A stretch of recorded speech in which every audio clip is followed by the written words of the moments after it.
Hi friends, welcome to English Study Point. Today here in this video lecture, I am continuing telling you about Indian ancient classical dramatists, and this video is considered to be part number 2.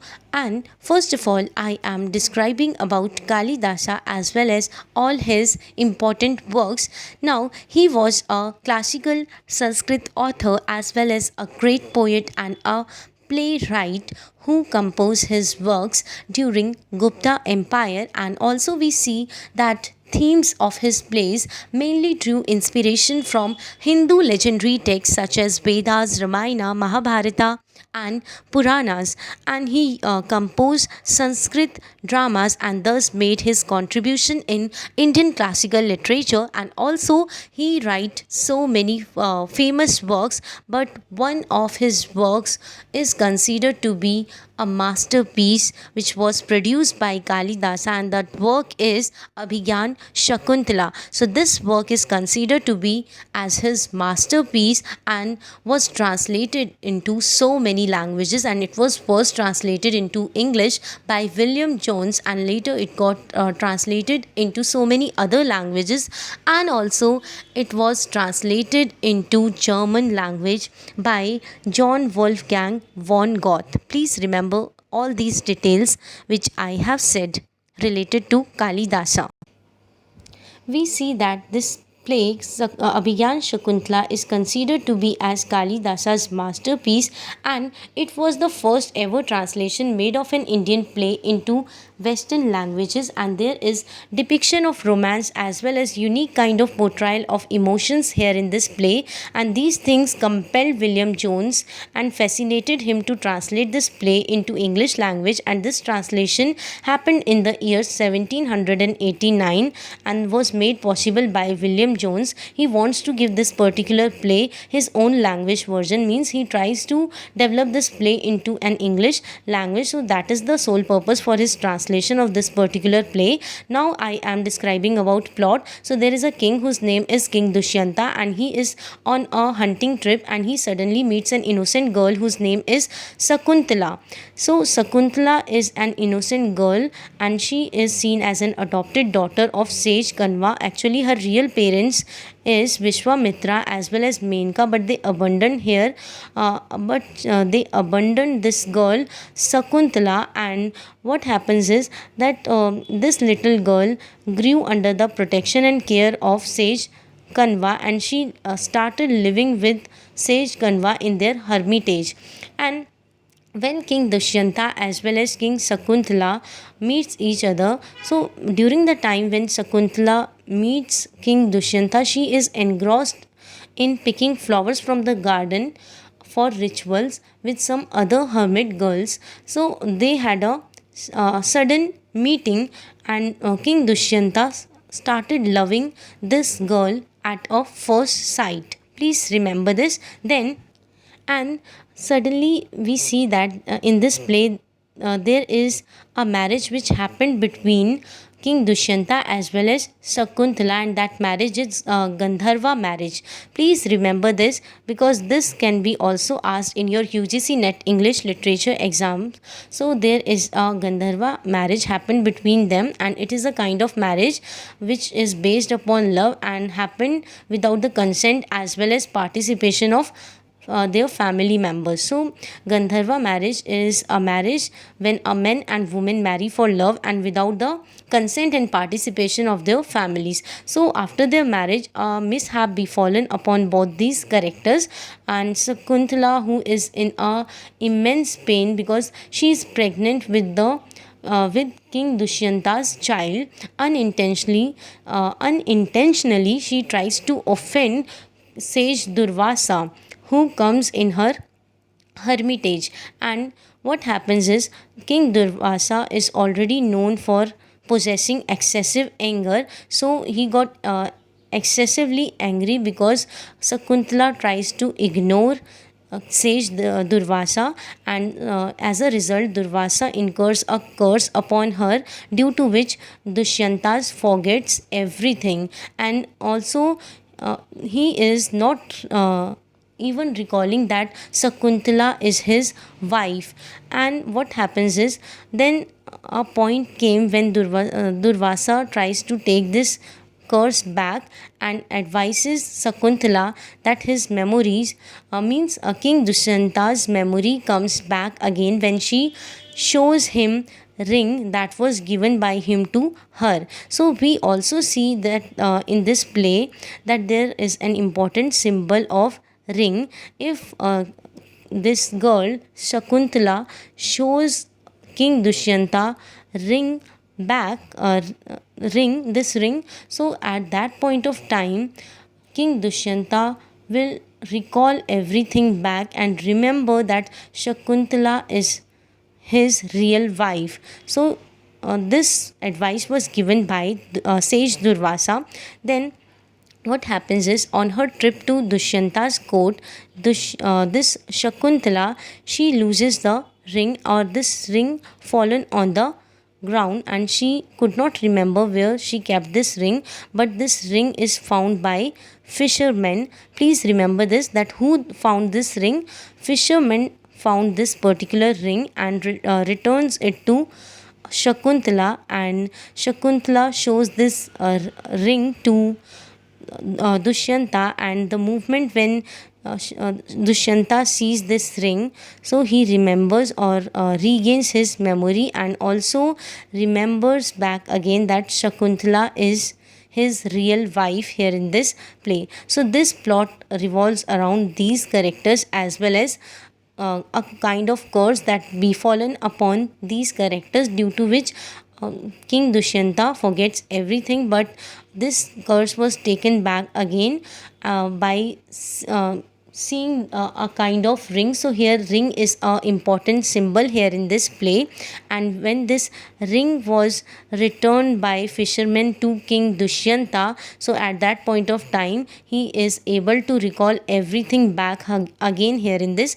play. And also we see that translation in of this particular play was also made into German language by John Wolfgang von Goethe. Please remember all these details which I am telling you. Then we see that here in this play that this play was also translated into German language by John Wolfgang von Goethe.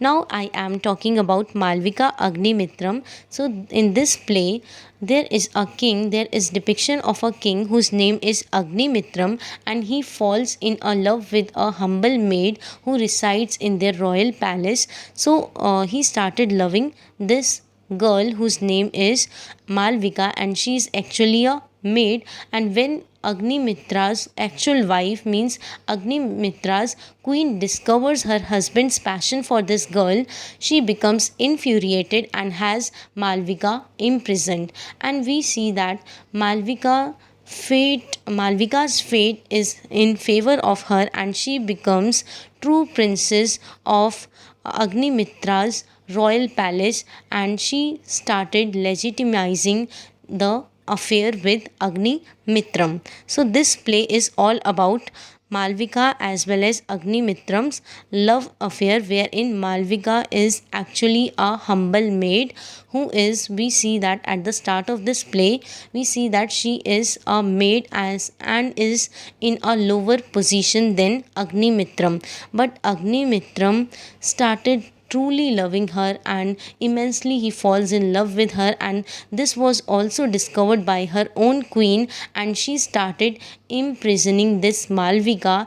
And but Malvika's fate is in her favor, then she acquires her place and her wife's place, and she started legitimizing the affair.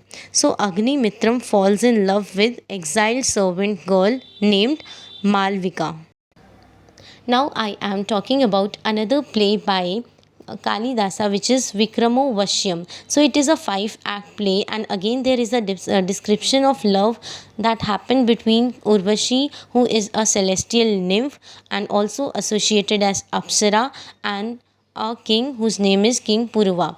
So we see that there is an incident that happened in the life of Urvasi when she is returning from heaven from the place of Kuber, which is situated on Mount Kailas. She is with many other nymphs, but Damon, whose name is Kaisin, this Damon abducts Urvasi as well as Chitralekha, and both these apsaras screaming for help, and their screaming is heard by a king whose name is King Purva, and he tries to rescue both these apsaras, and Urvasi as well as King Purva falls in love with each other at first sight.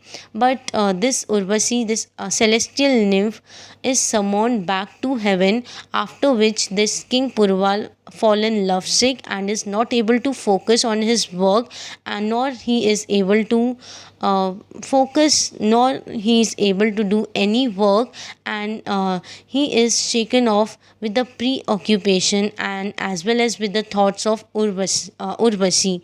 So you can see how much he is engrossed at the sight, seeing the sight of this Urvasi, how much beautiful she looks to him, that that he is not able to focus on any of his work and unable to shake off the preoccupation with the thoughts of Urvashi.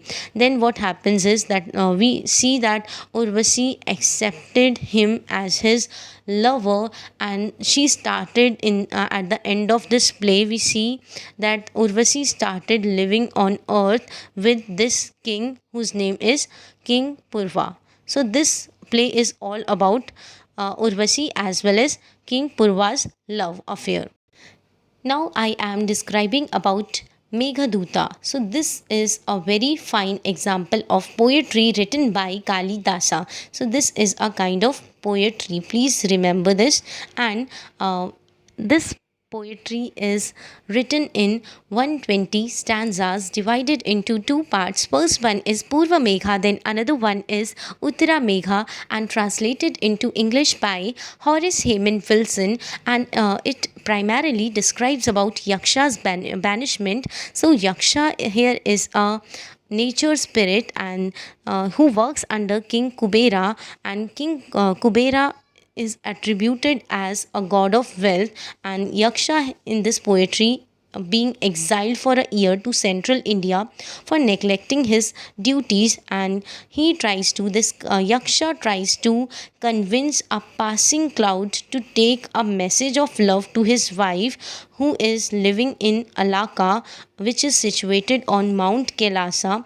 So he tries to convince or take Yaksha tries to take this cloud here stands as a kind of personification to whom Yaksha is talking with. So he tries to take this cloud into confidence and makes this cloud believe that if you visit Alaka, which is situated on Mount Kailasa, you will get so many opportunity to see so many beautiful sights when you travel from this place to uh, Alaka, which is situated on Mount Kailasa. So this poetry talks about Yaksha's banishment, and he again and again tries to convince Cloud to take his message of love to his wife.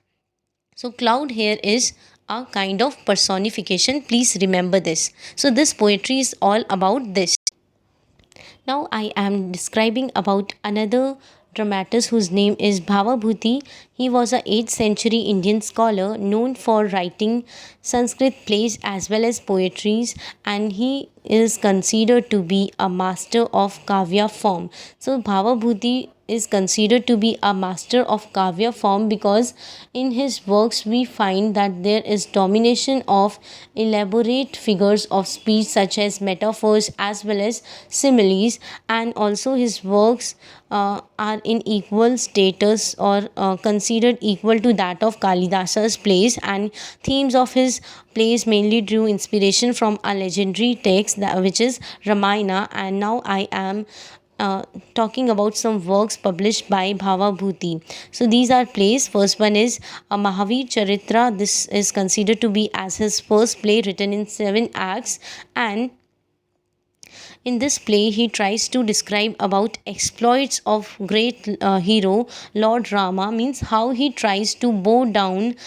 proud of Ravana and how he defeats this Ravana, and also there is depiction of coronation of Rama here in this play. The next play, which is considered as second play published by Bhabhabhuti in 10 acts, and this play based on the romance of Malati as well as Madhava.